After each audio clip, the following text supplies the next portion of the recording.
성도 여러분 안녕하십니까? 2024년 10월 5일 토요 새벽 말씀 함께 나누겠습니다. 함께 나누실 하나님 말씀은 열왕기하 18장 16절에서 37절까지입니다. 본문은 아수르의 예루살렘 2차 침입에 대한 내용이 기록되어 있습니다. 본문을 통해서 성도는 고난을 통해 견고한 믿음을 갖게 되며 온전한 믿음으로 고난을 이김에 대해서 묵상하겠습니다. 첫째 묵상할 내용은 고난을 통해 견고한 믿음을 갖게 된다는 것입니다. 어제 본문에서 히스기야 왕은 아수르 왕 사네립이 쳐들어왔을 때 질의 겁을 먹고 성전과 왕궁 곳간에 있는 은을 다 내어주었습니다. 거기다가 성전 문과 기둥에 입혔던 금도 다 벗겨내어 주므로 위기를 모면하였습니다. 이런 히스기야의 처신은 워낙 아수르가 대군이기 때문에 할 수 없었다라고도 할 수 있었겠지만 그것은 하나님을 온전히 믿지 못했다는 결과이기도 했습니다. 왕이 된 히스기야가 하나님만 온전히 경외하기 위해 산당도 제거하고 우상들도 부수고 성전을 복구하는 일까지 하였습니다. 하지만 아수르의 침공 앞에서 가진 것을 다 내어주고 자기 스스로 성전을 손상시키는 일을 해야만 했었습니다. 이런 히스기야의 모습이 말해주는 것이 있습니다. 그것은 고난이 올 때 우리의 신앙의 현주소가 드러난다는 것입니다. 고난이 오면 우리 신앙이 지금 어느 정도인가 하는 것이 드러납니다. 갑자기 질병을 만나거나 큰 어려움을 만나게 될 때에 우리가 어떤 신앙을 가지고 있었는지가 드러납니다. 그런데 고난이 주는 유익도 있습니다. 그것은 우리로 참 믿음으로 이끈다는 것입니다. 로마서 5장 3절 4절에 보시면 다만 이뿐 아니라 우리가 환난 중에도 즐거워하나니 이는 환난은 인내를 인내는 연단을 연단은 소망을 이루는 줄 알미로다라고 하였습니다.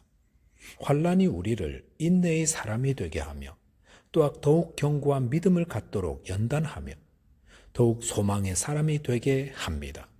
그것을 오늘 본문에서 확인할 수 있습니다. 본문 17절에 보시면 아수르 왕이 다르단과 랍사리스와 라기스에서부터 예루살렘으로 가서 히스기야 왕을 치게 하매 그들이 예루살렘으로 올라가니라. 그들이 올라가서 윗못 수도 곁 곧 세탁자의 밭에 있는 큰 길에 서니라 하였습니다. 여기 보시면 아수르 왕은 또다시 유다를 침공해 왔습니다. 아수르 왕이 지난번에도 유다를 공격하였는데 왜 또 왔던 겁니까? 그것은 히스기야 왕이 반아수르 정책을 펼쳤기 때문이라 할 수 있습니다. 히스기야의 아버지는 친아수르 정책을 펼쳤습니다. 하지만 히스기야는 아수르를 멀리하는 정책을 고집했습니다.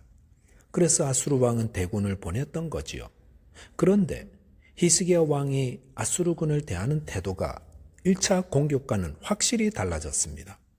아수르군 1차 공격 때 히스기야는 어제 본문 14절에 보면 직접 사람을 보내어 내가 범죄하였나이다 나를 떠나 돌아가소서 라고 하면서 뭐든 하라는 대로 다 하겠습니다 라고 하며 금과 은을 마련해 주었습니다. 그런데 지금 2차 공격 때는 그렇게 하지 않습니다. 그는 사람을 보내지 않았습니다. 왜 히스기야는 아수르 왕이 대군을 보내어 침공하는데도 사람을 보내어 사정하지 않았던 겁니까?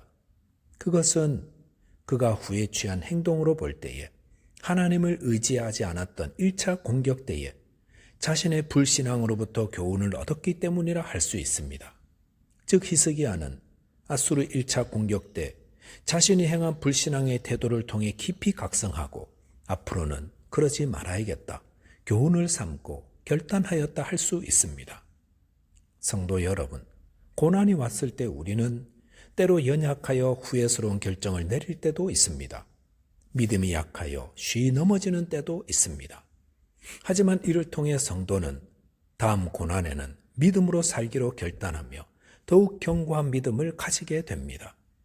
베드로가 예수님을 부인한 뒤 이를 통해 그는 큰 교훈을 얻고 초대교회의 견고한 기둥이 되지 않았습니까? 저와 여러분이 고난을 통해 자신의 신앙의 실태를 확인하고 또 더욱 연단되어 견고한 믿음으로 하나님께 영광 돌리는 자 되시기를 주님의 이름으로 축원드리겠습니다. 둘째로 묵상할 내용은 온전한 믿음으로 고난을 이긴다는 것입니다. 본문 19절에 보시면 랍사게가 그들에게 이르되 너희는 히스기야에게 말하라. 대왕 아수르 왕의 말씀이 네가 의뢰하는 이 의뢰가 무엇이냐라고 하였습니다. 예루살렘까지 진격해온 아수르 장군 랍사게는 히스기야의 신하들을 겁박하기 시작했습니다. 랍사게는 히스기야 왕이 의뢰하는 그 의뢰가 무엇이냐고 물었습니다. 분명 지난번 1차 침공 때는 아수르 군대가 예루살렘에 오기도 전에 사람 보내어서 싹싹 빌었던 히스기야가 이번에는 예루살렘에 올 때까지 아무도 보내지 않았다는 것은 뭔가 의뢰하는 바가 있기 때문이라고 생각했던 것입니다.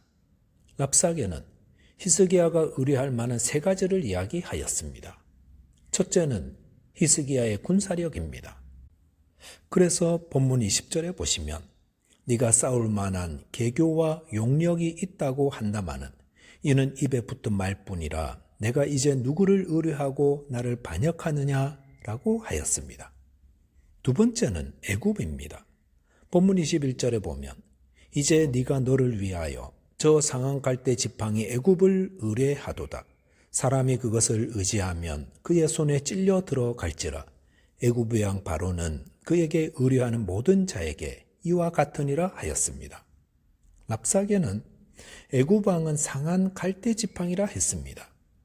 애굽에는 갈대가 많이 나오는데 이 갈대가 잘못해서 부러지면 거기에 찔려 크게 다칠 수 있습니다. 랍사게는 애굽 왕 바로가 상한 갈대 지팡이여서 유다가 그것을 의뢰하다가는 큰 코 다친다. 이것을 말하고 있습니다. 또한 세 번째는 여호와 하나님입니다. 본문 22절에 보시면 너희가 내게 이르기를 우리는 우리 하나님 여호와를 의뢰하노라 하리라마는 히스기야가 그들의 산당들과 제단을 제거하고 유다와 예루살렘 사람에게 명령하기를 예루살렘 이 제단 앞에서만 예배하라 하지 아니하였느냐 하셨나니 라고 하였습니다. 랍사게는 히스기야가 행한 종교개혁의 내용을 알고 있었던 것 같습니다. 그래서 히스기야가 산당들과 제단들을 제거하고 오직 예루살렘 성전에 있는 제단에서만 예배하라고 했다는 사실을 인용했습니다.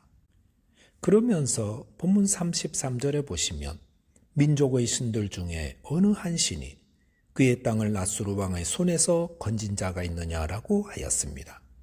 당시 사람들은 그들이 섬기는 신이 그들을 보호하고 구원한다고 믿었습니다.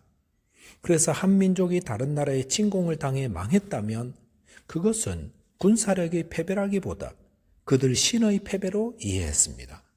그러므로 랍사게는 어떤 확신이 있었습니까? 이미 아수르는 여호와 하나님을 섬긴다는 북이스라엘을 무너뜨렸습니다. 그것은 무슨 뜻입니까? 여호와 하나님도 아수르의 손에서 그의 백성을 구원해내지 못한다는 것입니다. 그러니 동일한 여호와 하나님을 섬기고 의뢰하는 유다 또한 지켜주지 못할 것이라는 말입니다. 랍사게의 눈에 여호와 하나님은 자신을 섬기는 민족을 지키지 못하는 열국의 신들 중 하나로 보았던 겁니다. 그런데 이것은 랍사게가 크게 오해한 것이었습니다.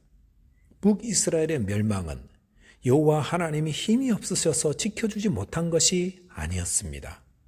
북이스라엘이 멸망한 것은 그들이 우상을 숭배하며 하나님의 말씀에 불순종한 하나님의 진노의 결과였습니다.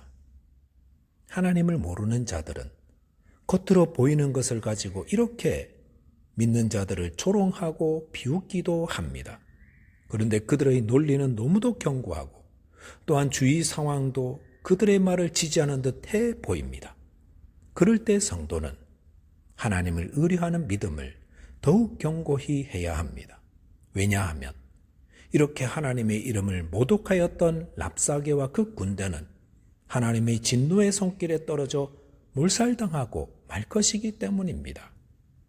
하나님은 살아계시고 하나님의 뜻과 섭리대로 이 땅을 다스리시고 통치하고 계십니다. 저와 여러분들이 하나님의 살아계심과 또한 큰 권능으로 통치하심을 믿고 하나님을 온전히 의뢰하는 자 되시기를 주님의 이름으로 축원드리겠습니다. 기도하겠습니다.